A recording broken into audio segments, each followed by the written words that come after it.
that we had on Sunday. Name two assets that are not subject to depreciation.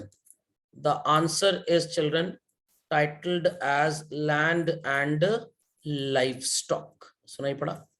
Land and livestock. ये दो ऐसी assets हैं जो depreciate नहीं होती.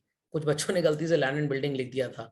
Land and building पे तो भाई आपको repair वगैरह renewal वगैरह कराना ही पड़ेगा, तो वो तो depreciate होगी ही होगी. It is land. Current assets sir अगर लिखा है. My dear child, current assets में तो depreciation ही नहीं होता.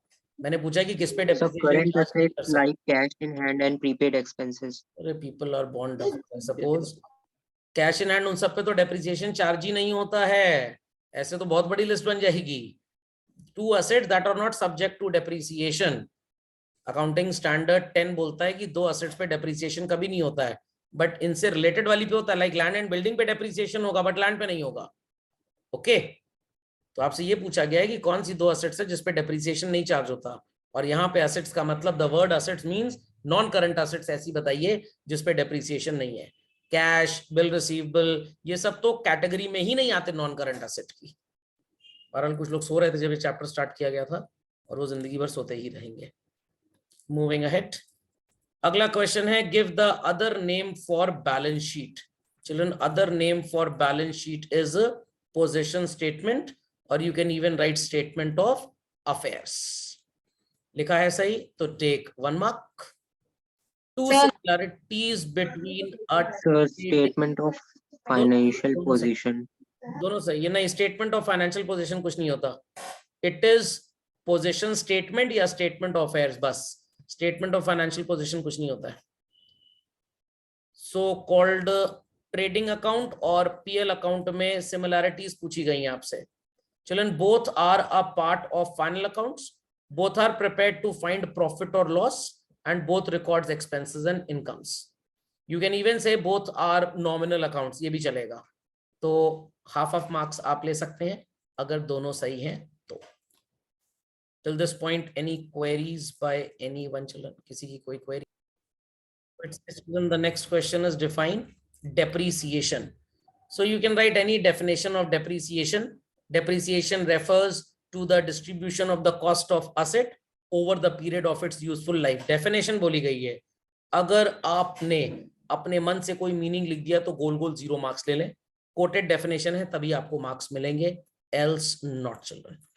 Quoted definition. When definition is asked, it should be quoted. Journal entries in the following cases for sale of asset and profit on asset sold. For sale of asset, children, the journal entry is bank account debit to asset. Take 1 mark on this. And profit on sale की entry, asset to statement of PL.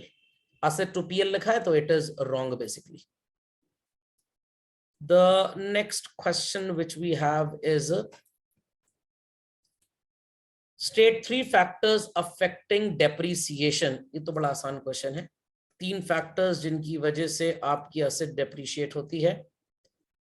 Original cost of asset, causes नहीं पूछा गया था, ध्यान देना है, causes नहीं पूछा गया था. फैक्टर्स अफेक्टिंग डेप्रिसिएशन, जिससे आपके डेप्रिसिएशन का अमाउंट चेंज हो सकता है. फॉर्मूला जो हमने पढ़ा है वही 3 आंसर्स हैं. Original cost of asset, estimated scrap value and estimated useful life. These are the 3 factors. Causes लिखे हैं तो put 0. Formula for computing cost of goods sold, adjusted purchases, cost of goods available for sale. COGS का formula है children, opening stock plus purchase plus direct expense minus purchase and minus closing stock. Adjusted purchase same formula, सिर्फ direct expense उड़ा दीजिए. Cost of goods available for sale, opening stock plus purchase plus direct expense minus purchase return, और if you have written adjusted purchase plus direct expense चलेगा. Gross profit का तो simple formula है net sales minus COGS. Correct all 4 formulas, take half marks each. If there is any query, please ask it. Next, with the help of illustration, show how the items would appear in balance sheet. एकदम simple है ये तो, कोई बहुत बड़ी rocket science नहीं है. आपको कौन से आइटम्स पूछे गए हैं? एडजस्टेड कैपिटल के. चिल्ड्रन, सो चिल्ड्रन, कैपिटल में आप नेट प्रॉफिट प्लस करेंगे, लॉस माइनस, एंड ड्राइंग्स को माइनस कर देंगे. एकदम सिंपल एंड सुपर क्वेश्चन था. ट्रेडिंग अकाउंट बनाना है, बहुत आसान है, बहुत आसान है। फॉर्मेट सबने ट्रेडिंग अकाउंट का बनाया होगा। चलो, ग्रॉस क्वेश्चन लॉस। नंबर 7 रह गया सेकंड। क्वेश्चन नंबर कौन सा? 7। Question number 7, what was the question? State 4 causes of Causes of depreciation. Okay, हाँ, yes sir. sorry, this I missed out, sorry. It could be, you can write normal wear and tear of the asset, passage of time, obsolescence, use of asset. These could be the 4 causes of depreciation. Sir, abnormal factors. Factors तो पहले ही बता दिया, सो रहे थे क्या उस समय? Sir, abnormal factors हो सकता है इसमें? हाँ हाँ हाँ, एबनॉर्मल फैक्टर लिख सकते हैं। हाँ, मेरे को लगा आप फैक्टर्स की बात कर रही हैं। एबनॉर्मल फैक्टर वर्ड भी यूज कर सकते हैं, चलेगा कॉजेस में। Then children, trading account check करिए। Purchase on the debit side, सबसे पहले आपको यहाँ पे ओपनिंग स्टॉक लिखना है 30,000। Then purchase less purchase return 53,000। Credit side पे sales less sales return 2,000 rupees बचेगा। वेजेस एंड सैलरीज डेबिट में 12,500। Carriage on goods purchase 7,500। Insurance premium of factory 3,000 and credit side में क्लोजिंग स्टॉक आएगा 25,000। आपका gross loss आना चाहिए 79,000 का। So you will be putting 1 2 3 4 Yes, sir. Yeah. 6 7, ये नहीं आएगा, 8 and 9। तो अप्रोक्सीमेटली चिल्ड्रन आप 10 आइटम्स देख रहे हैं with gross profit. Take 0.4 marks on every correct posting. Trading account बनाने को बोला गया है, क्वेश्चन बहुत आसान है। ओपनिंग स्टॉक लिखेंगे, then purchase less purchase return, credit side children sales, closing stock, then debit side में wages, freight on goods purchased, that's it. 1 2 3 4 5 6 7 gross profit मिला के 8 आइटम्स हो जाएंगे। Take half marks on each item children, half marks on each item, and your so called answer would be, answer यहाँ पे है नहीं इस समय रेडी, आप हाफ मार्क्स पोस्टिंग के अकॉर्डिंगली ले लीजिए बच्चों। Next, depreciation. Lalta Prasad and sons ने कार खरीदी। चेक करिए चिल्ड्रन क्वेश्चन में, so called Lalta Prasad and sons के लिए क्या कहानी बनेगी। चेकआउट। सबसे पहले आपने टू बैंक लिखा होगा चिल्ड्रन, 175 एंड 25 मिला के 2 लाख रुपीस। 30 जून को आपने कार खरीदी है, ईयर एंड होगा पहला 31 मार्च 17 को, दूसरा एंड होगा 31 मार्च 18 को, तीसरा एंड होगा 31 मार्च 19 को, चौथा एंड होगा 31 मार्च 20 को, और फिर आपने 30 सितंबर 20 को एसेट बेची है। सो 5 इयर्स के लिए टोटल अकाउंट बनेगा। पहले साल आपकी 2 लाख की कार थी, डेप्रीसिएशन की वैल्यू चेक करिए। 2 लाख का 10% इज चिल्ड्रन 20,000, और आपको डेप्रीसिएशन चार्ज करना होगा for a period of 10 months. So 20,000 rupee is the amount of depreciation for 12 months. तो 10 मंथ्स की वैल्यू कितनी आएगी? अप्रैल मई बस आप हटा दीजिए, जून जुलाई अगस्त सितंबर अक्टूबर नवंबर December, January, February, March. So children, it would be coming 16,667. Balance carried down आपका आ जाएगा पहले ईयर में 1 lakh. June, sir, on 30th June we have purchased the sorry machine. 30th June, sorry, मेरे को लगा 1 जून है, सॉरी children, सॉरी, सही कर लीजिए। 2 लाख का 10% is 20,000, तो 9 months का 15,000 आएगा। चलो, very sorry, due apologies. So balance carried down would be children 1,85,000. Method of Yes, depreciation is fixed installment. Second year का जो depreciation होगा children, that would be 20,000. Balance आएगा 165. Again 20,000, balance आएगा 145. Again 20,000, balance आएगा 125. Till this point चलते हैं। अब बच्चों 31 मार्च को आपकी एसेट 125 की, और आपने 30 सितंबर को मतलब 6 महीने बाद बेच दी। 10 डेप्रीसिएशन आया, एसेट बिकी है 1,25,000 की, तो 1,25 की एसेट पे 10 डेप्रीसिएशन है, book value is 115 and you have sold it for 125। तो चिल्ड्रन आपका 10 का प्रॉफिट हो जाएगा। आई रिपीट 10,000 का प्रॉफिट हो जाएगा।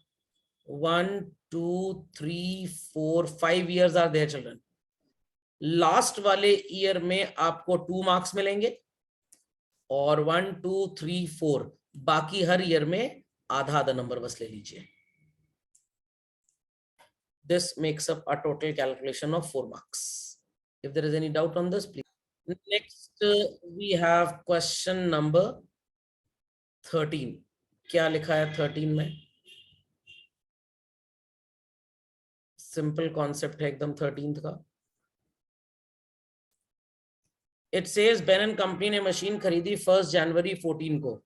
अकाउंटिंग ईयर चिल्ड्रन 31 मार्च को एंड हो रहा है, तो पहला सेशन आपका एंड होगा 31 मार्च 14, दूसरा एंड होगा 31 मार्च 15, the third one is going to end on 31 March 16 और आपने मशीन बेची है 31 दिसंबर 16 को। तो टोटल अगेन 4 years का आपको अकाउंट बनाना है। मार्क्स आपको मिलेंगे 1 मार्क ऑन एवरी ईयर। तो सबसे पहले आपने 2.5 लाख की मशीन खरीदी चिल्ड्रन। डेप्रीसिएशन 20% के हिसाब से हो गया 50,000 और यहाँ पे सिर्फ आपको डेप्रीसिएशन चार्ज करना है 3 महीने का। जनवरी 1 को खरीदी और मार्च 31 को ईयर एंड हो जाएगा। सो 50,000 अगर साल भर का डेप्रीसिएशन है तो डेप्रीसिएशन 3 महीने का 2.5 लाख, वैल्यू आई 2,37,500। डिमिनिशिंग बैलेंस मेथड यहाँ पे है 237,500 का हम कैलकुलेट करेंगे 20%, it is going to come 47,500. So 237,500 में 47,500 माइनस करेंगे तो वैल्यू कितनी आएगी चिल्ड्रन? 190। 1,90,000। ये आएगा 38,000, तो वैल्यू बनेगी 1,52,000 ऑन 1 अप्रैल 16। दिसंबर में आपने असेट बेची है चिल्ड्रन, तो 1,52,000 की असेट का 20% कैलकुलेट करेंगे 9 months के लिए। It's 22,800 depreciation children. सेल आपने इसको कर दिया 1,80,000 में, तो बुक वैल्यू आपकी आई 129,200, sold at 1,80,000, you'll have a profit of 50,800 rupees। एक बार फिर से क्रॉस चेक कर लीजिए इसको। 250 पे 12,500 तो 237,500 यहाँ पे स्टार्टिंग वैल्यू, 20% ऑफ दिस तो ये स्टार्टिंग वैल्यू, फिर इसका 20% 38, this is the starting value. I feel like it's correct. Anybody having any query please? Moving ahead. I am skipping to question number 16 children. वापस आ रहे हैं 14 15 पे। सिर्फ पीएल बनाने को बोला गया है तो इसको क्रेडिट करेंगे। ये सारे आइटम्स डेबिट होंगे चिल्ड्रन। हमने किराए पे बिल्डिंग ली, आगे फर्दर किराए पे दे दी, इनकम है credit. Mortgage interest expense debit, discount received income, ये सब डेबिट एंड ये credit. Finally we'll get net profit 1 2 3 4 5 6 7 8 9 10 11 12 13। So gross profit को छोड़ दीजिए तो 12 आइटम्स हैं चिल्ड्रन। Take half each. आपने पोस्टिंग अगर सही की है, take half each. Balance sheet बनाने को बोला गया है। Cash in hand asset, liability asset, asset asset, debtors asset, liability liability asset, loan लिया है liability, accrued interest on loan, loan पे इंटरेस्ट देना है liability. Then we have furniture and fittings asset, asset, capital में इसे minus कर देंगे children और नेट प्रॉफिट को plus. Stock at cost is closing stock, asset, asset, prepaid expense asset, vehicle asset, this is all asset. And if it doesn't tally, आप liability side या asset side जहाँ पे भी है, क्वेश्चन में instruction दिया गया था, you can use suspense account if necessary. Any queries on this? Sir, what about accrued rent? Accrued rent मतलब हमने अपनी premises किसी को किराए पे दी है, हमको किराया मिलना है, तो वो इंसान हमें इनकम देगा कल को। ओके चलिए, ये क्वेश्चन लोगों को बड़ा अजीब सा लगा होगा। Ram Mangal Vishwamurti Ranja decorator and hirers business. So children, ये जो इनकम फ्रॉम हायरिंग चार्जेस है, कुछ तोता टाइप लोग हैं, तो इसकी तो मेन इनकम ही ये है किराए से जो इनकम इसको होती है, जो ये अपना टेंट हाउस या क्रॉकरी किराए पे देता है, तो इसे आप ट्रेडिंग अकाउंट की क्रेडिट साइड में लिखेंगे। वेजेस ट्रेडिंग अकाउंट की डेबिट साइड में जाएगा। ओपनिंग स्टॉक जैसा इस क्वेश्चन में कुछ है ही नहीं और ना ही क्लोजिंग स्टॉक है। क्यों? क्योंकि हमारा किराए पे चीजों को देने का बिजनेस है चिल्ड्रन, हम कोई सामान तो बेच नहीं रहे हैं। तो will there be anything like opening stock और closing stock? Children No, sir. No, तो sir. ग्रॉस प्रॉफिट आएगा 88,540 माइनस 7,300। वैल्यू हो जाएगी 88,540 माइनस 7,300, 81,240। और अगर ओपनिंग स्टॉक होता तो किसका होता? टिश्यू पेपर जो बच गया, जो प्लास्टिक के स्पून्स वगैरह हैं ये बच गए, तो ये क्लोजिंग स्टॉक हो सकता था। बट खैर यहाँ पे दिया नहीं है, neither opening stock is given, तो कोई प्रॉब्लम नहीं है। तो ग्रॉस प्रॉफिट आ जाएगा children 81,240। Capital liability side asset, ये पीएल में डेबिट हो जाएगा, accounting charges. Crockery is an asset, electrical fittings asset, ये पीएल में डेबिट होगा, ये असेट है। अपहोल्स्ट्री एंड लिनन, जो टेबल के ऊपर कपड़ा बिछाते हैं, असेट। कप प्लेट भी असेट, ग्लासवेयर असेट, पीएल में डेबिट, ये पीएल में डेबिट, असेट, ये पीएल में डेबिट। जनरेटर असेट, शादियों का मौसम है तो मैंने कहा ये क्वेश्चन पूछा जाए, and it's a challenge children, 100 question में आपको ऐसा क्वेश्चन नहीं मिला होगा। Equipment asset, carpet asset, bank OD liability, filing cabinet asset, cartage, oh children sorry I forgot, cartage भी आप ट्रेडिंग अकाउंट में डेबिट करेंगे। अपने प्रॉफिट को 250 रुपए से फर्दर रिड्यूस कर लीजिए, this won't be the value, then value आ जाएगी children sorry 80,990। Thereafter loss due to breakage, PL में डेबिट, पीएल में डेबिट, असेट, असेट लाइबिलिटी, ये सब पीएल में डेबिट हो जाएगा। सो अगर कॉमन सेंस होता लोगों के पास तो लोग कर लेते, इसमें इंटेलिजेंस की नहीं कॉमन सेंस की जरूरत है। इनकम फ्रॉम हायरिंग चार्जेस, इसका बिजनेस ही किराएदारी का है, सबसे ऊपर लिखा हुआ है डेकोरेटर एंड हायरर्स बिजनेस। तो एक खाली मैदान था, मैंने वहां पे टेंट लगा के जगह किराए पे ले ली, तो जो किराया मेरे को आगे मिल रहा है बारात वालों से, that is my direct income. Marks allotment check करिए, 1 2 3 4 5 6 7 8 9 10 11 12 13 14 15 16 17 18 19 20 21 22 23 24 25 26 27 28 29 and 30 items are there children. So equitable marking कर देते हैं। Take 0.2 marks on every correct item recorded in the concerned book children. Do ask if there is any query. 4,20,000 का 10% होता है 42,000, और जनवरी 16 को machine खरीदी है, सॉरी चिल्ड्रन सॉरी एक मिसमैच हो गया यहाँ पे। 31 मार्च 16 को ही पहला ईयर एंड होगा, 3 महीने बाद, तो ये 12 महीने का डेप्रिसिएशन है, तो 3 महीने का 1/4, तो 1/4 is children 10,500 if I am not wrong. Yes, sir. सो 10,500 इसका डेप्रिसिएशन हो गया।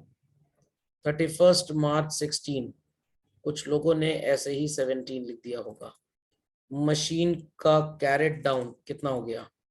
4,09,500। इसी को बच्चों हम बोल देंगे to balance brought down 409,500 on 1 April 16, और इसी ईयर में आपने 1 जुलाई 16 को एक और मशीन खरीदी, तो इसे M1 बोल देते हैं, and this would be called as M2, 1 lakh रुपए की। फिर लिखा है 1 अप्रैल को आपने 18 में, मतलब ये सो कॉल्ड अगले साल बेची मशीन, और ये मशीन आपने इस साल नहीं खरीदी, जो मैंने गलती से इस साल नोट कर दिया, ये अगले साल खरीदी है चलो, नॉट दिस ईयर। इस साल तो हमने सिर्फ इसको यूज किया। सो 1 अप्रैल 16 वाला ईयर खत्म होगा चिल्ड्रन 31 मार्च 17 को। डेप्रीसिएशन रिड्यूसिंग बैलेंस मेथड पे है। इस मशीन 1 पे डेप्रीसिएशन आएगा 40,950, तो बाय बैलेंस कैरेट डाउन की वैल्यू कितनी आ जाएगी? 368,550. To balance brought down M2 368,550. 1st April 17. इस ईयर में चिल्ड्रन हमने M1 sorry The first one is M1. M1 और यहाँ पे हमने M2 को परचेज किया. कितने की खरीदी? 1 लाख की. और फिर 18 मतलब अगले साल बेचा. तो 31 मार्च 18 आप दो असेट्स को डेप्रिशिएट करेंगे, M1 एंड M2. इसका 10% होगा 36855 एंड चिल्ड्रन 1 लाख का 10% इज 10,000 बट 9 मंथ्स के लिए आप चार्ज करेंगे तो हो जाएगा 7,500. 36855 plus 7,500 is 44,355. And on 31st March 18, it's by balance carried down for M1 and M2. 368,550 minus depreciation आएगा 331,668 और ये आ जाएगा 92,500. Value is 424,168. अब आया बच्चों 1st April 18. To balance brought down. दो मशीन्स आप लिखेंगे M1 एंड M2. M1 है 331,668 की और ये है 92,500. नाउ द क्वेश्चन सेज कि आपने 1st April 18 को दूसरी वाली मशीन 95 में बेच दी. चलन वेरी फर्स्ट डे हमने इसको बेच दिया. Will we be depreciating it? Answer children, very first day we sold No, it. sir. Will we be depreciating it? The answer sir, is no. simply no. कोई भी depreciation charge नहीं होगा. तो children हमने बेचा कितने में इसको? 95,000 में. थी 92,500 नेट की. तो डेबिट साइड में आप 2PL प्रॉफिट लिख देंगे 2,500 रुपए का.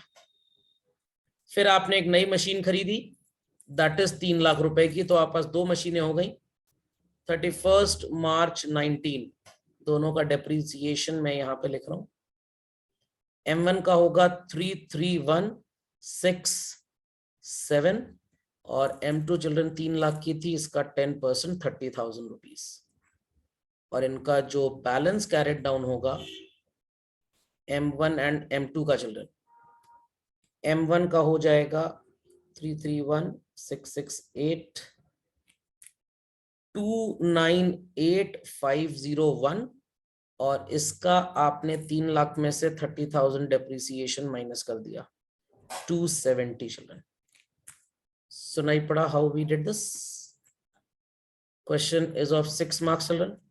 तो आपका ये है एक ईयर, ये है दूसरा ईयर, ये है तीसरा, ये है चौथा और ये है पांचवा. तो आप यहाँ पे ले लीजिए हाफ मार्क्स, इस ईयर पे हाफ मार्क्स, दूसरे पे.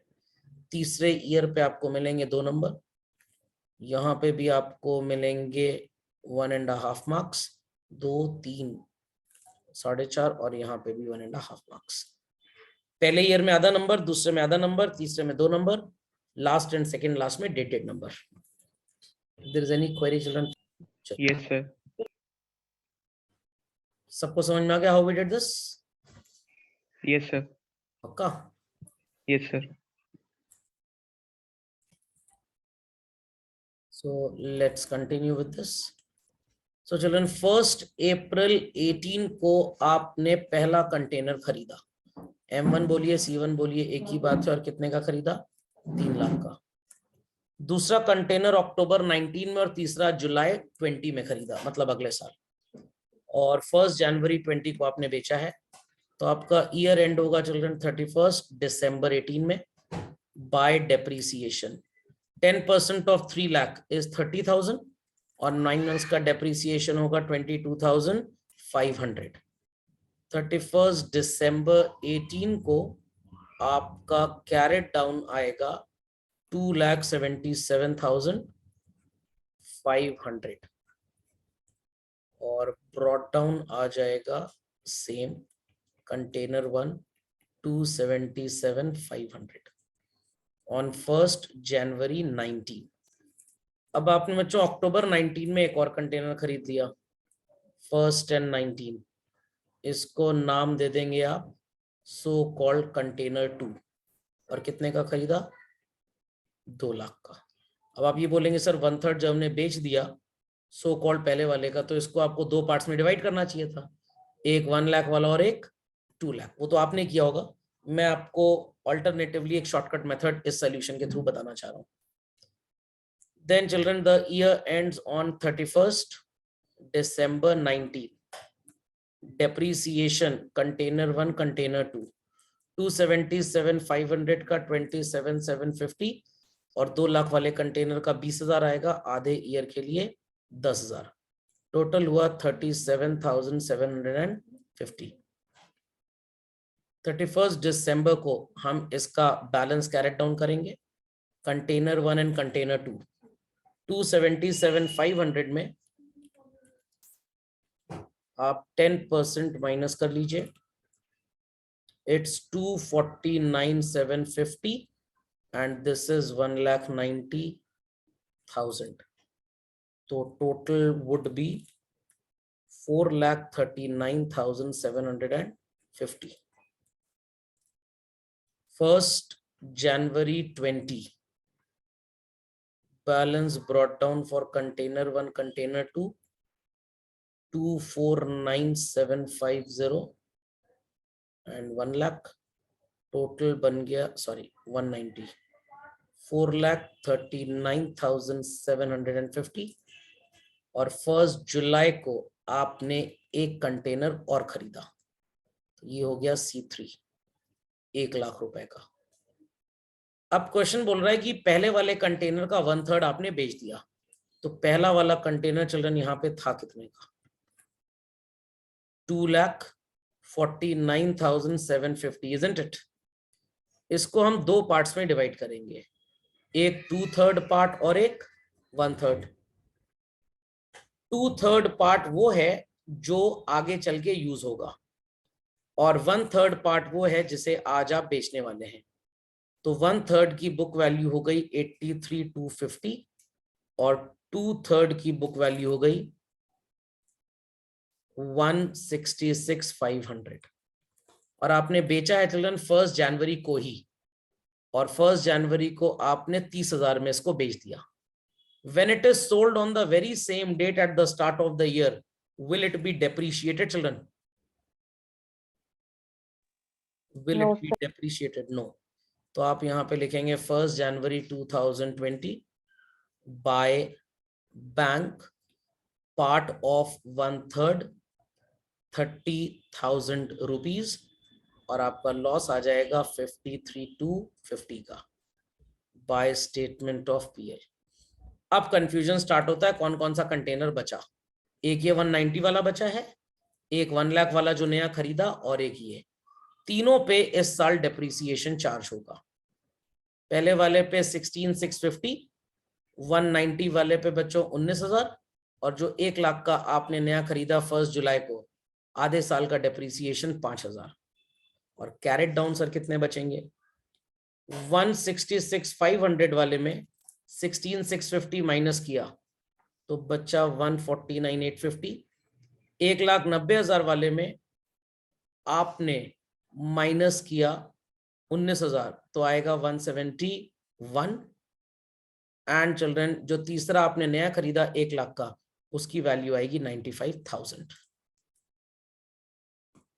तो 1 मार्क आपको इस ईयर में मिलेगा, 6 मार्क्स का क्वेश्चन था, 2 मार्क्स इस ईयर में मिलेंगे और 3 मार्क्स इस ईयर में। अगर पूरा सही है तो, कुछ भी गलत है तो उस पर्टिकुलर ईयर का 0 कर लीजिएगा। If there are any queries, please